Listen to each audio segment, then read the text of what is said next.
खुदावन मसीह यीशु में मेरे अजीजों, मैं प्रभु यीशु मसीह के जिंदा मुबारक नाम में आप सबको सलाम अर्ज करता हूं और आज की इस आत्मिक संगति में आपका स्वागत करता हूं। अजीजों, हम सब परमेश्वर का धन्यवाद करते हैं, उसने हम में से हर एक को आज तक अब तक अपने अनुग्रह में संभाल के रखा।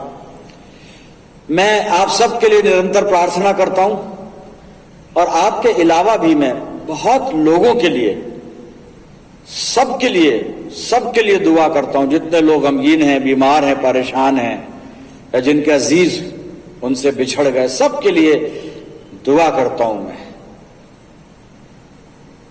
खुदा सब पे रहम करे, सबको अपने फजल में महफूज रखे।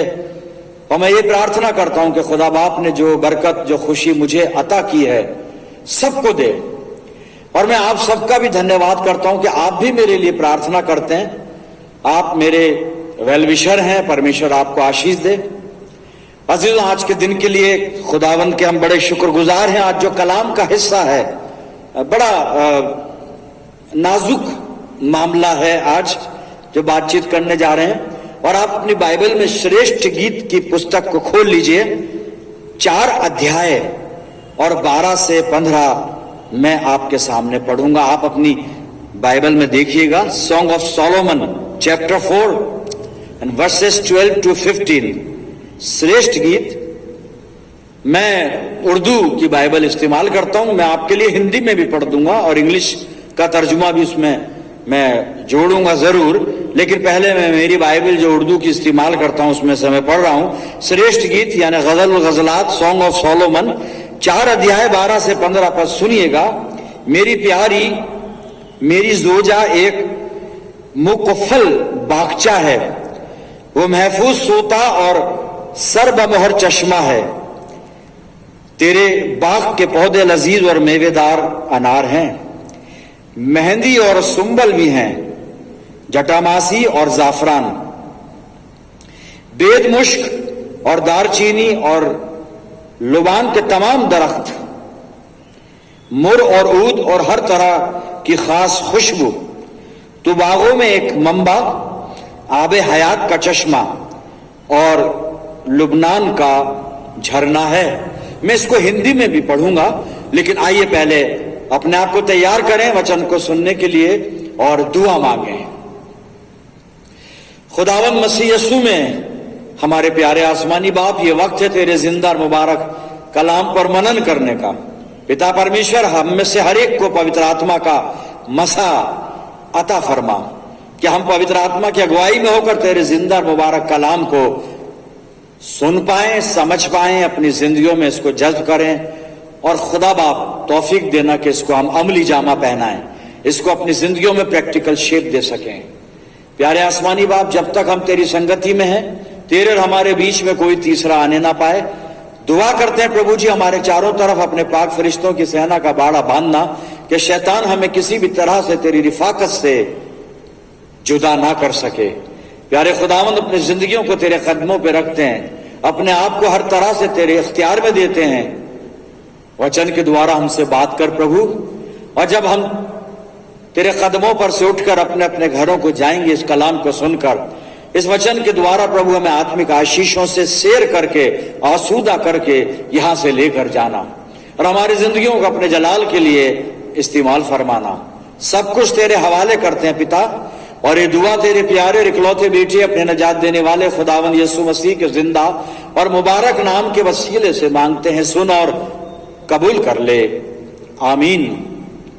अजीजों, एक बार फिर परमेश्वर का धन्यवाद करते हैं अच्छे समय के लिए।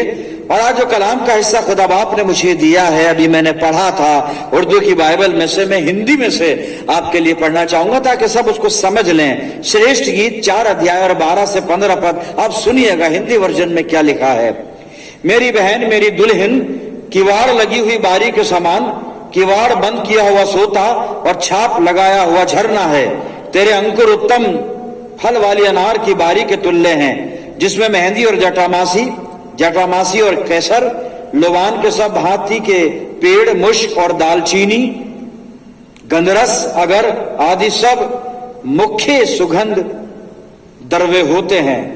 तू बारियों का सोता है, फूटते हुए जल का कुआं, और लबानोन से बहती हुई धाराएं हैं। ये हिंदी वर्जन था।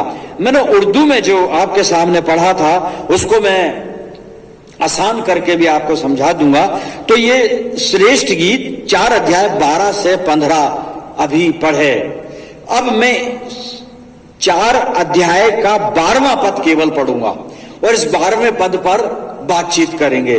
12वां पद मैं पहले उर्दू में पढ़ देता हूं, आपको समझा दूंगा। बिल्कुल आपको मैं बिना समझाए नहीं छोड़ूंगा, किसी उलझन में आपको नहीं डालूंगा।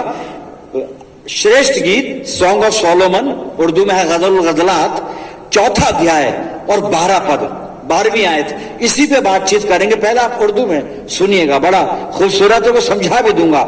मेरी प्यारी, हिंदी वर्जन में था मेरी बहन, वो उर्दू में है मेरी प्यारी, और बड़ा मोतबर ट्रांसलेशन है मेरे पास जिस पर हम भरोसा कर सकते हैं, एतबार कर सकते हैं। वो ट्रांसलेशन उर्दू का मेरे पास है। यहां पे लिखा है मेरी प्यारी। आप बिल्कुल ध्यान रखिएगा इस पद पर, और जो मैं बोल रहा हूं इन अल्फाज को आप अपने जहन में रखिएगा। मेरी प्यारी, मेरी जोजा, जोजा यानी बीवी यानी दुल्हन, जो हिंदी में भी था। मेरी जोजा यानी बीवी एक मुकफल बागचा है, ऐसा बगीचा है जिस पर लॉक लगा हुआ है। अ गार्डन लॉक्ड, इंग्लिश में है अ गार्डन एनक्लोज्ड, लेकिन यह मुकफल जो उर्दू है यानी लॉक लगा हुआ, ताला लगा हुआ बगीचे पर। वो कहता है मेरी जो दुल्हन है एक ऐसा बगीचा है, बागचा लिखा है यानी बगीचे का छोटा रूप बागचा। बाग बड़ा होता है, बागचा थोड़ा छोटा उससे, गार्डन, जिस पर ताला लगा हुआ है। आप इन अल्फाज को ध्यान से सुनिएगा, अपने जहन में रखिएगा ताकि हम समझ सकें खुदावंद मसीह यीशु के बारे में और अपने बारे में भी। जी, मेरी प्यारी मेरी जोजा एक मुकफ्फल बागचा है। आगे लिखा है और महफूज सोता, सुरक्षित सोता है। पानी जो बहता है, झरना भी बोलते हैं हम, सोता महफूज सुरक्षित है, बंद किया हुआ। हिंदी वर्जन में है किवाड़ लगाया हुआ, दरवाजा है उस पर, वो बंद किया हुआ, महफूज सोता। और आगे इस पद का जो आखिरी हिस्सा है 12वें पद का, और सर बामोहर चश्मा है, ऐसा फाउंटेन है, ऐसा चश्मा है जिस पर मोहर लगी हुई है, सील लगी हुई है। इंग्लिश जो मैंने उर्दू में पढ़ा, मैं उसको इंग्लिश में एक बार पढ़ दूं ताकि जो इंग्लिश जबान के जो जानने वाले हैं उनको थोड़ा आसानी रहे, फिर हम आगे चलेंगे। अ गार्डन एनक्लोज, जो ब्रैकेट में लिखा लॉक्ड, इज माई स्पाउस, मेरी जो जोजा बीवी है, दुल्हन है, वो अ गार्डन एनक्लोज यानी garden locked, a spring shut up, a fountain sealed, सरबा मोहर चश्मा, अ फाउंटेन सील्ड, उस पर सील लगी हुई है, एक मोहर लगी हुई है, एक छाप लगी हुई है। क्या चीज है? आइए आगे चलते हैं और इसको अनफोल्ड करते हैं। सुलेमान अपनी दुल्हन के लिए ये बात कह रहा है 12वें पद में। और मेरे अजीजों में पहले बता चुका हूं, श्रेष्ठ गीत के अंदर एक पवित्र उपमा और पवित्र प्रयोग ये किया गया है कि वहां पर दुल्हन जो है उसका तस्वुर कलीसिया में जाता है, कलीसिया को जाता है, वो कलीसिया है, और दुल्हा जो है वो खुदावंद मसीह यीशु है। और ये सच्चाई भी है, ये इमेजिनेशन नहीं है, ये कल्पना नहीं है, या ये मैं कोई तुकबंदी नहीं लगा रहा हूं यहां पर, या ऐसा नहीं है कि जोड़ तोड़ के मरोड़ के काट छाट के। तो I am not using my tool. Last Sunday का सरमन यही था, डोंट यूज योर टूल। तो मैं टूल यूज नहीं, बाइबल जो हकीकत बता रही है, खुदावंद मसीह यीशु दूल्हा और कलीसिया उसकी दुल्हन। और मैं बहुत बता चुका हूं रेफरेंस, और आखिरी रेफरेंस बोल रहा हूं, आप नोट करें और बाद में इसकी तस्दीक कीजिएगा, इसको प्रमाणित कीजिएगा कि क्या प्रभु यीशु मसीह दूल्हा है और कलीसिया क्या दुल्हन है। तो यहां पर श्रेष्ठ गीत में यही पवित्र उपमा है, यही पवित्र प्रयोग है कि यीशु मसीह वो दूल्हा है और कलीसिया उसकी दुल्हन है। और नोट कर लें प्रकाशित वाक्य 19:7 से 9 पद, जहां पे मेमने के ब्याह का वर्णन है, प्रभु यीशु मसीह के ब्याह का वर्णन है। और दुल्हन ने श्रृंगार कर लिया है, कलीसिया ने श्रृंगार कर लिया है। ये श्रृंगार आत्मिक श्रृंगार है, लेकिन दूल्हा दुल्हन वहां पे प्रमाणित हो रहे हैं। तो अब हम दूल्हा दुल्हन को लेकर आगे चलते हैं, 12वें पद पर आते हैं। वहां पर सुलेमाइट के लिए, सुलेमीन अपनी दुल्हन के लिए कहता है, जो मेरी जो दुल्हन है वो उसके अंदर 3 बातें हैं, 3 चीज है। क्या है? लॉक, ताला लगाया हुआ एक बगीचा है, मेरी दुल्हन ऐसा बगीचा है जिस पर ताला लगा हुआ है, ऐसा सोता है जिसका दरवाजा बंद है, महफूज है, सुरक्षित है, और ऐसा चश्मा है, ऐसा फाउंटेन है जो सर्बा मोहर यानी उस पर छाप लगी हुई है, अ फाउंटेन सील्ड, छाप लगी हुई है, मोहर है। दुल्हा अपनी दुल्हन के लिए 3 बातें बता रहा है कि मेरी दुल्हन ऐसा बगीचा है कि जिसके ऊपर ताला लगा हुआ है। मतलब अब जिसने ताला लगाया है, ताले की चाबी उसी के पास है साहब, और इस बगीचे में सिर्फ वो जा सकता है लीगली। इलीगल ताला तोड़कर तो चोर घुसेगा, डाकू घुसेगा, लेकिन लीगली वो जा सकता है जिसके पास ताले की चाबी है। कौन है वो? बगीचे का मालिक। और अगर बगीचा दुल्हन है तो वो फिर ताले की चाबी किसके पास है? दुल्हा के पास। फिर आगे लिखा है महफूज सोता, महफूज सोता, सुरक्षित झरना। हिंदी वर्जन में है कि ऐसा झरना कि जिसके, ऐसा सोता कि जिसके किवाड़ बंद है, ताला लगा हुआ है, दरवाजे बंद हैं, और आखिर में तीसरी चीज है सर्बमोहर चश्मा, अ फाउंटेन सील्ड। ऐसा चश्मा, ऐसा फाउंटेन कि जिस पर छाप लगी हुई है, जिस पर मोहर लगी हुई है। दूल्हा क्या बताना चाह रहा है अपनी दुल्हन के लिए मेरे अजीजों? यहां पर फिर आगे चलेंगे, फिर हम हकीकी दूल्हा की तरफ नजर डालेंगे, खुदावंद मसीह यीशु की तरफ। जी सुलेमान कह रहा है कि मेरी दुल्हन एक ऐसा बगीचा है कि उस बगीचे के दरवाजे पर मेरा ताला लगा हुआ है, यानी मैं सिर्फ उस बगीचे में जा सकता हूं, वो बगीचा सिर्फ मेरा है, मेरा हक है उसमें प्रवेश करने का, दूसरा कोई जा नहीं सकता।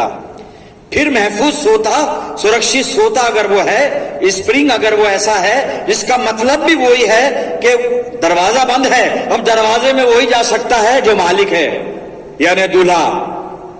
और उसके बाद हैगा फाउंटेन सील्ड, सर्बा मोहर चश्मा, ऐसा चश्मा जिस पर छाप लगी हुई है। ये छाप को ध्यान में रखिएगा आप, क्योंकि कंक्लूडिंग पार्ट वर्स का यह है कि अब उसने ताला लगा दिया, दरवाजा बंद कर दिया, लेकिन ताला कोई नकली चाबी से भी तो खोल सकता है, दरवाजा खोल सकता है, लेकिन आखिरी काम यही होता है कि जब कोई भी कानून किसी चीज को सील किया जाता है, लॉक लगा देता है, लॉक लगाने के बाद उस पर मोहर लगती है, सील लगाते हैं साहब, उस पे ताले के ऊपर जो है सरकारी सील लगती है, और उस सील के ऊपर फिर मोहर लगती है गरम करके, और मोहर, उसका मतलब यही होता है उसको कोई तोड़ नहीं सकता, तोड़ेगा तो उसको पनिशमेंट, सजा मिलेगी, और जिसने वो मोहर लगाई है सिर्फ वो मालिक है उसका।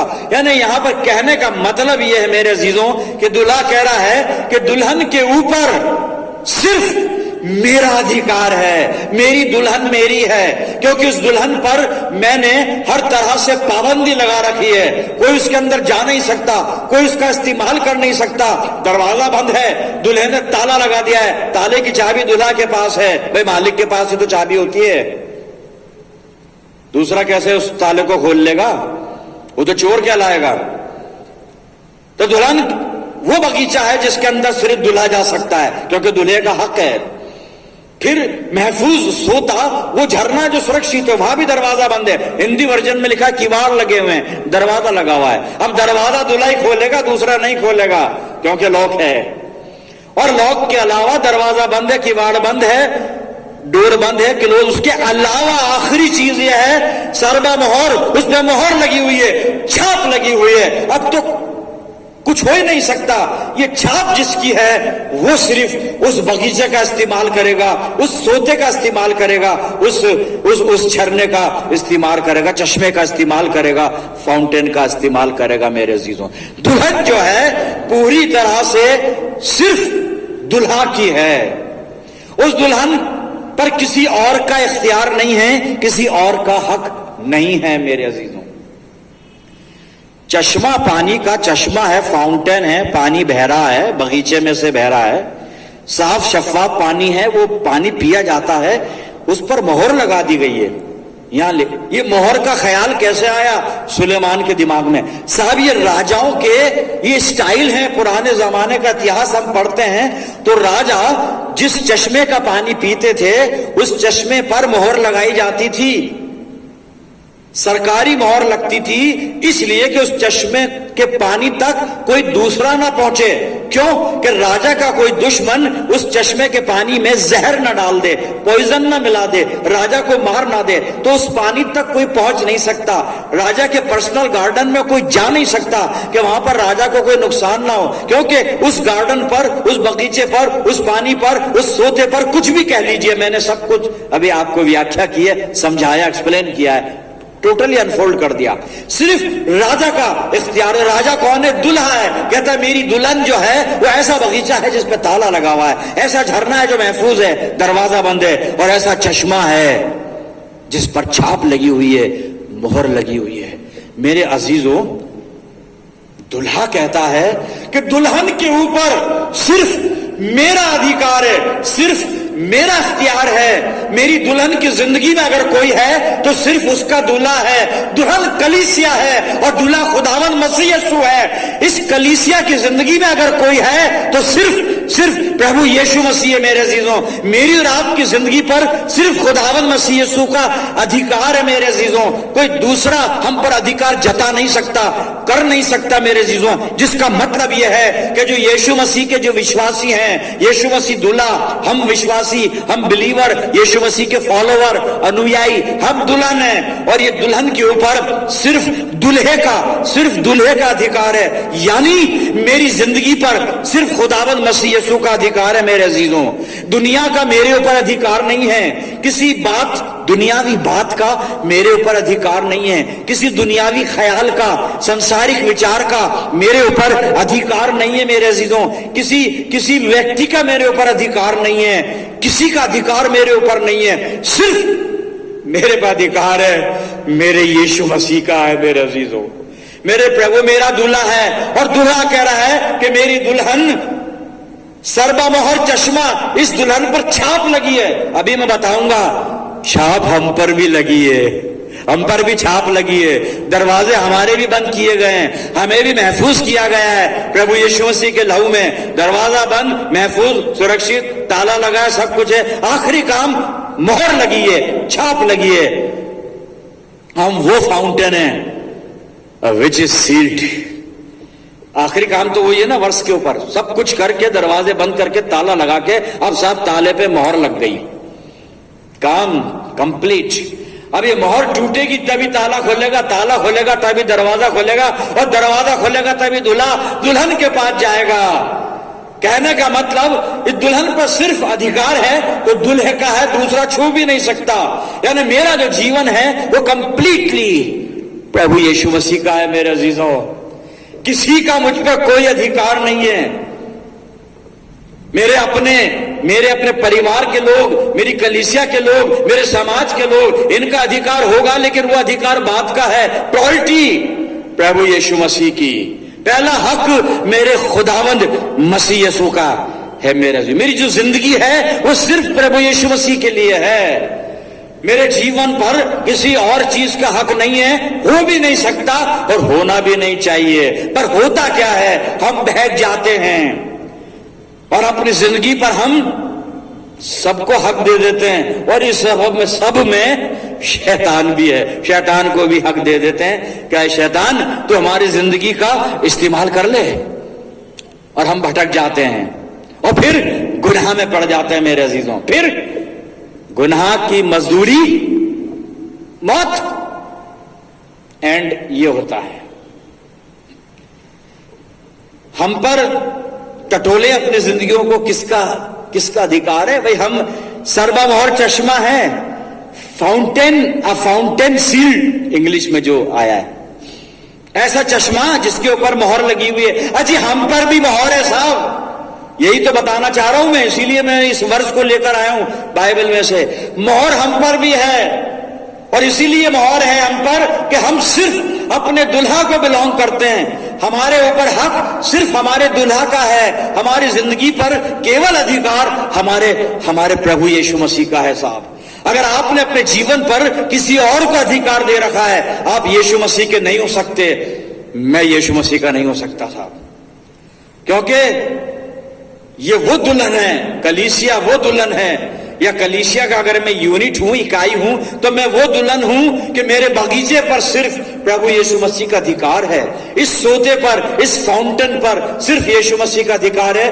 क्योंकि यीशु मसीह ने मुझ पर छाप लगाई है, मोहर लगाई है साहब। और वो मोहर कहां लगाई, कैसे लगाई, आइए बाइबल में से देखते हैं। सबसे पहले निकालिए आप मेरे साथ दूसरा कुरिन्थियों पहला अध्याय। मैं छाप की बात कर रहा हूं, हम पर भी छाप लगी हुई है। दूसरा कुरिन्थियों और पहला अध्याय निकाल लीजिएगा और 21 और 22 पद मैं पढ़ रहा हूं, सुनिएगा आप। छाप की बात चल रही है यहां पे, हम पे भी छाप है सर। छाप कैसी है, क्या है, अब आप सुन, कलाम से पूछते हैं अपन। दूसरा कुरिन्थियों पहला अध्याय 21 और 22। और जो हमें तुम्हारे साथ मसीह में दृढ़ करता है और जिसने हमारा अभिषेक किया वही परमेश्वर है, जिसने हम पर छाप भी कर दी, जिसने हम पर छाप भी कर दी है, किस चीज की, और बयाने में आत्मा को हमारे मनों में दिया। पवित्र आत्मा की छाप लगी है पर, सर्वा मोहर चश्मा हम भी हैं। हम वो दुल्हन हैं कि इस दुल्हन पर सिर्फ दुल्हा का अधिकार है, और वो दुल्हा खुदावन मसीह यीशु है। मेरे अजीजों, मेरी और आपकी जिंदगी पर सिर्फ और सिर्फ खुदावन मसीह यीशु का हक है, किसी और का हक नहीं है। हम अपनी जिंदगियों को टटोलें कि हमने अपने जीवन पर किस किस को हक दे रखा है। कहीं ऐसा तो नहीं कि हमने दुनिया से समझौता कर कर और इस दुनिया के सरदार यानी शैतान को अपने जीवन पर अधिकार दे दिया हो कि हाँ तेरा अधिकार है हम पर, जैसा चाहे हमें भड़का दे, जैसा चाहे हमें बहका ले और जैसा चाहे हमें भटका ले और हमसे गुनाह करवा ले। नहीं साहब नहीं, हम पर छाप लगी हुई है, इस छाप को कोई तोड़ नहीं सकता। अगर वो तोड़ेगा तो चोर होगा, डाकू होगा, झूठा होगा, फरेबी होगा। हम पर छाप लगी हुई है। अजी एक और हवाला पढ़ लेते हैं ताकि थोड़ा सा और अच्छा। इफिसियों की पत्री निकाल लीजिए, इफिसियों और पहला अध्याय। छाप की बात, हम पर छाप है, वहां पे चश्मे पे छाप है ना, ताकि दूसरा यूज ना कर ले। दूल्हे का अधिकार, जी हाँ, दुल्हन पर सिर्फ दूल्हे का अधिकार। और यही सच्चाई है भाई, दुल्हन पर तो दूल्हे का ही अधिकार है, दूल्हे का अधिकार है। शादी के वक्त भी फिर यही फतवा दिया जाता है कि सब औरों को छोड़कर जब तक तुम दोनों जीते रहो एक दूसरे के साथ मिले रहोगे। दूल्हे का अधिकार दुल्हन पर, दुल्हन का अधिकार दूल्हे पर। लेकिन अभी यहां पर दूल्हा और दुल्हन की बात चल रही है, तो दुल्हन तो हम हैं और दूल्हा यीशु मसीह। यीशु मसीह का हम पर अधिकार, क्योंकि उसने हम पर छाप लगाई है। हम भी सर्वमोहर चश्मा हैं। We are also fountain sealed, सील लगी है पवित्र आत्मा जी। और क्लियर कर लेते हैं इफिसियों की पत्री पहला अध्याय 11 से 13 पद सुनिए आप अपनी बाइबल में देखें।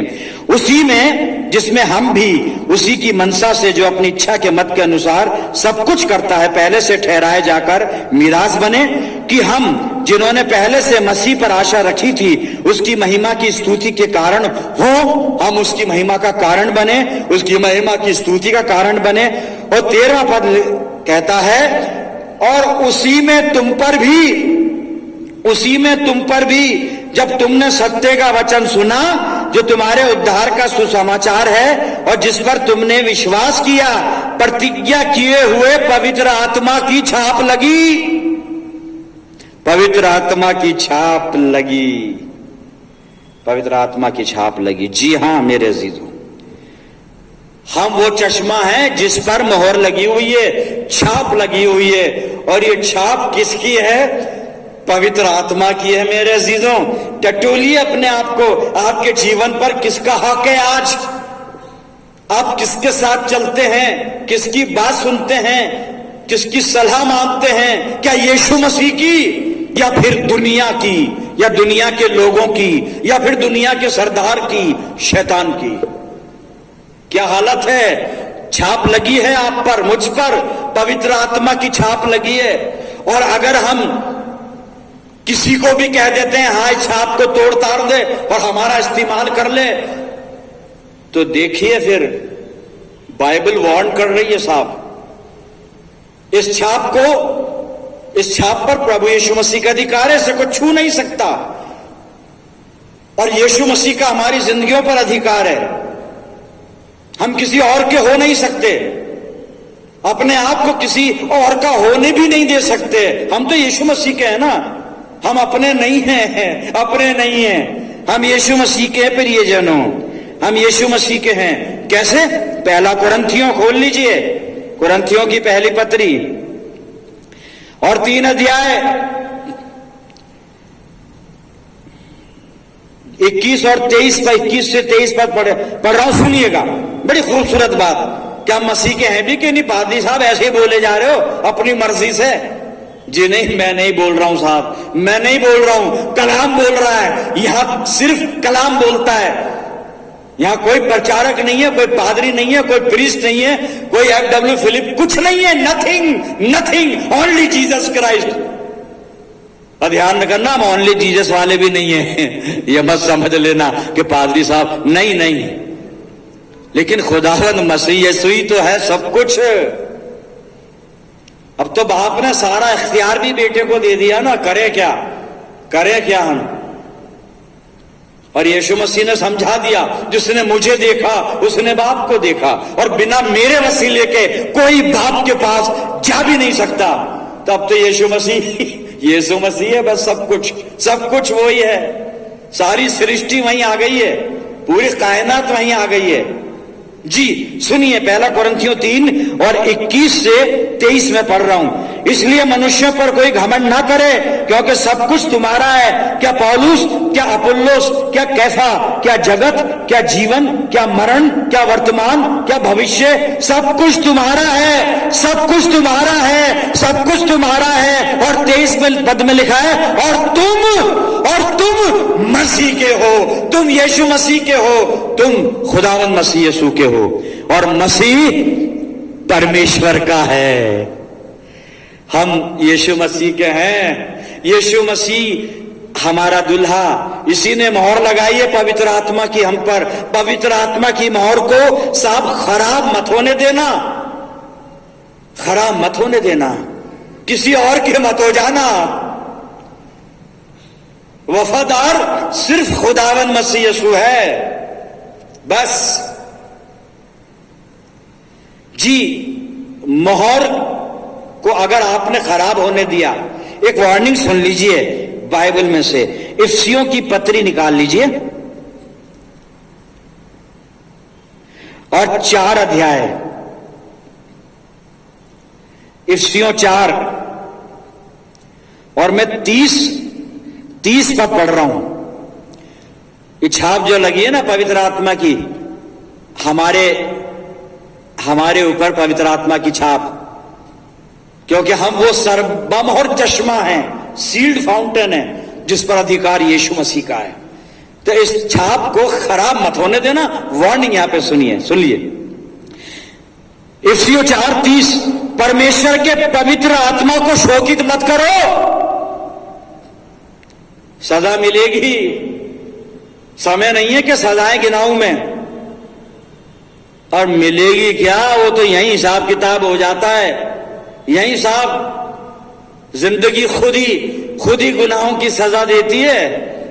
बात की तो छोड़िए, यही सब कुछ आदमी भुगत लेता है, यही सब कुछ हो जाता है काम। जी सुन लीजिए, इफिसियों 4:30, परमेश्वर के पवित्र आत्मा को शोकित मत करो, जिससे तुम पर छुटकारे के दिन के लिए छाप दी गई है। हम इसको शोकित नहीं कर सकते, इस छाप को खराब नहीं कर सकते, इस छाप का हम अनादर नहीं होने दे सकते साहब, इसको अपमानित नहीं कर सकते, ना अपमानित होने दे सकते हैं। ये छाप हमारे दुल्हा ने लगाई है मेरे अजीजों, इस छाप को संभाल के रखना।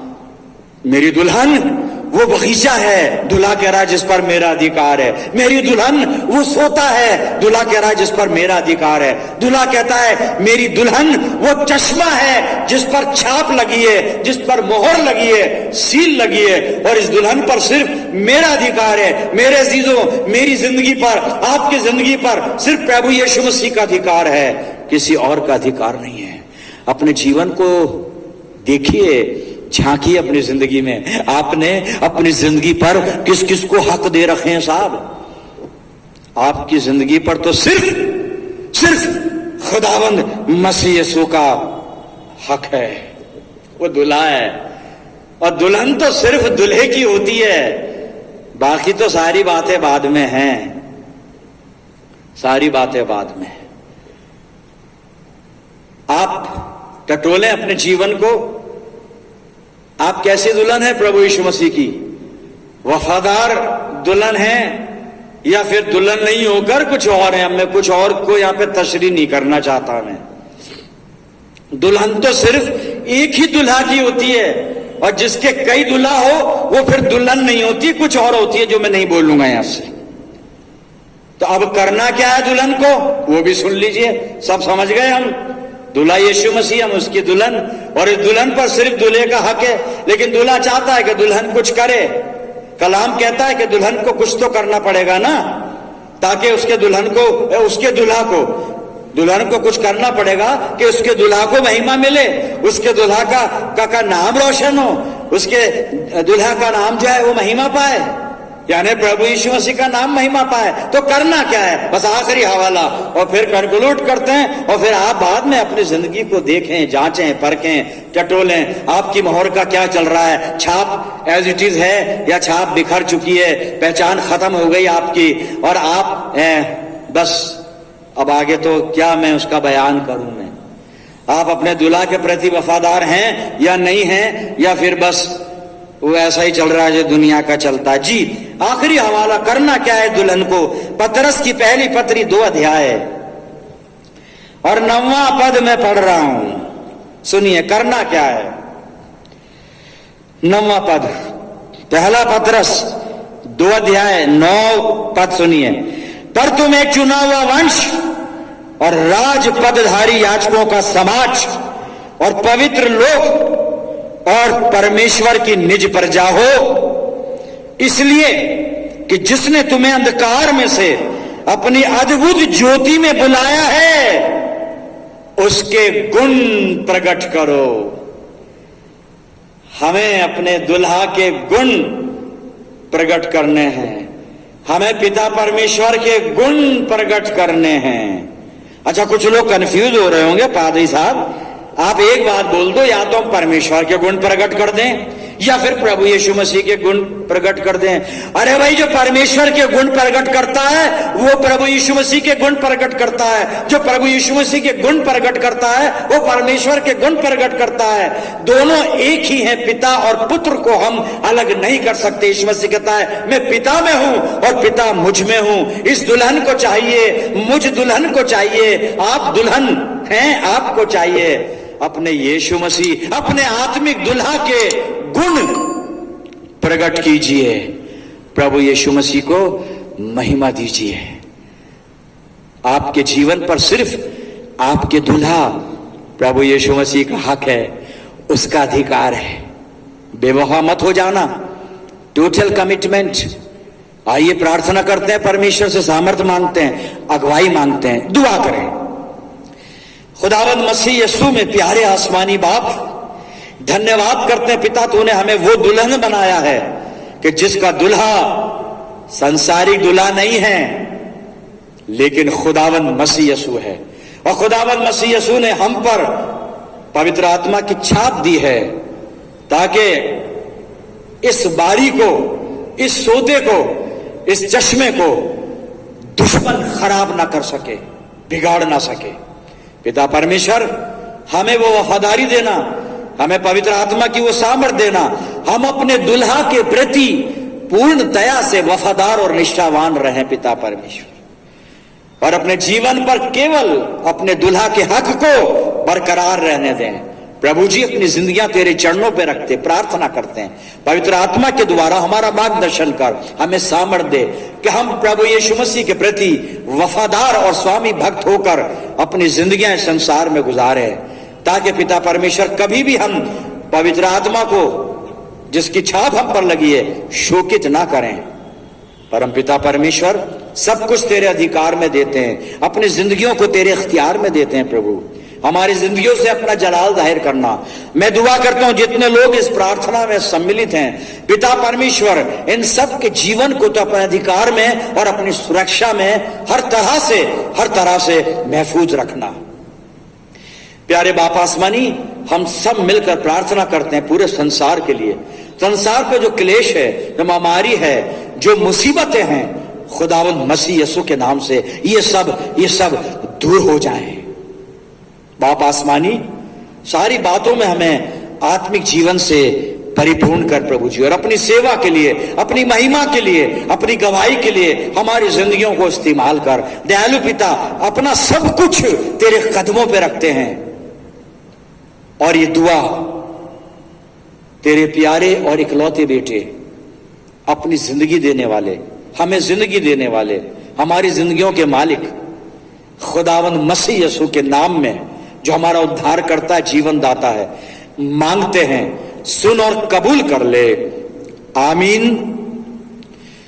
अब हमारे खुदावंद मसीह यीशु का फजल, खुदा बाप की मोहब्बत, पाक रूह की रिफाकत और शिराकत हम में से हर एक के साथ, तमाम ईमानदारों के साथ, हमारी सब कलीसियाओं के साथ अब से लेकर हमेशा तक होती रहे।